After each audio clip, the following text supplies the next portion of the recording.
জায়গায় কীভাবে কীভাবে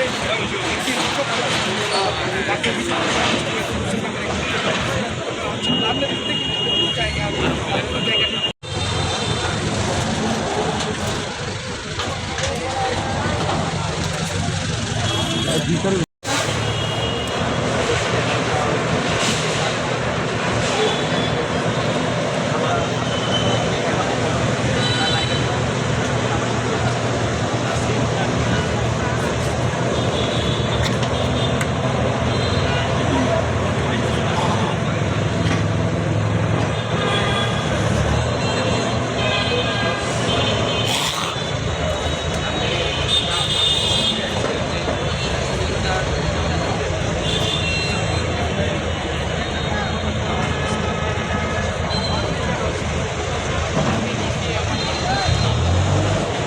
জায়গাটা হোটেল জোন যেটাকে আমরা বলে থাকি পুরোটা একটা 1 নম্বর হাসপাতালের জায়গা, এখানে দেখতে মানে কেন জায়গা লাগে।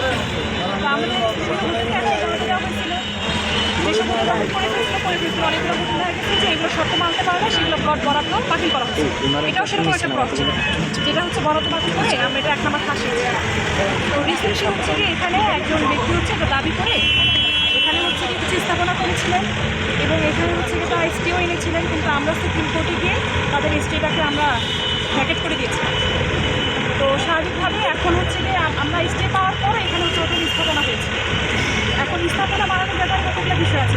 জমির প্রথমত আমরা দাবি করছি যে আমার 1 নম্বর হাসপাতাল, দ্বিতীয়ত একদম শহরের প্রাণকেন্দ্রে স্থাপনা করেছে। কক্সবাজারে যে কোনো স্থাপনা করার যাতে ইট গাঁথনির জন্য কক্সবাজার উন্নয়ন কর্তৃপক্ষের অনুমতি লাগে, সেখানে কক্সবাজার উন্নয়ন কর্তৃপক্ষের অনুমতি দেওয়া ছিল। একটু এখানে পুরোপুরি বিদ্যুৎ লাইন নিয়েছিল, যেহেতু এখানে একটা হাসপাতালের জায়গা কি বিদ্যুৎ লাইন নিল, বিদ্যুৎ এখানে আমাদের সাথে অভিযানে এসেছে। এবং আরেকটা বড় বিষয় হচ্ছে কিছু আগে কিন্তু নিজ উদ্যোগে এখানে অভিযান এসেছেন, আপনারা জানেন। তো যেহেতু এখানকার যারা ব্যক্তি এখানকার জায়গা দাবি করছেন তাদের আসলে মূল দাবি করছে এটার ব্যাপারে দ্রুত অনুসন্ধান চাচ্ছে এবং দ্রুত পাওয়া যাচ্ছে। কথা বলতে আজকে যে অভিযান এটা হচ্ছে আমাদের সরকারের সাথে এবং সরকারে আমরা কিন্তু প্রতিষ্ঠান কাজ করি, আমরা কিন্তু অনেক বিভিন্ন এজেন্ডা নিয়ে কাজ করি। আজকে যে আমাদের এজেন্ডাটা প্রত্যেকে নিজস্ব অবস্থান থেকে নিজভাবে সরকারের স্বার্থ সংরক্ষণের জন্য অনেকগুলো প্রতিষ্ঠান আমরা এখানে এসেছি। জেলা প্রশাসনের নেতৃত্বে আমরা জেলা প্রশাসন, বিদ্যুৎ বিভাগ, দুদক, আমরা সবচেয়ে এখানে আছি। ম্যাডাম, এটা আনুমানিক মূল্য কত? আনুমানিক মূল্য বলতে আমি বাজার মূল্য তো কয়েক কোটি হবে, বাট এখানে হচ্ছে 2 কোটি ছোটো জায়গায় ঠিক আছে।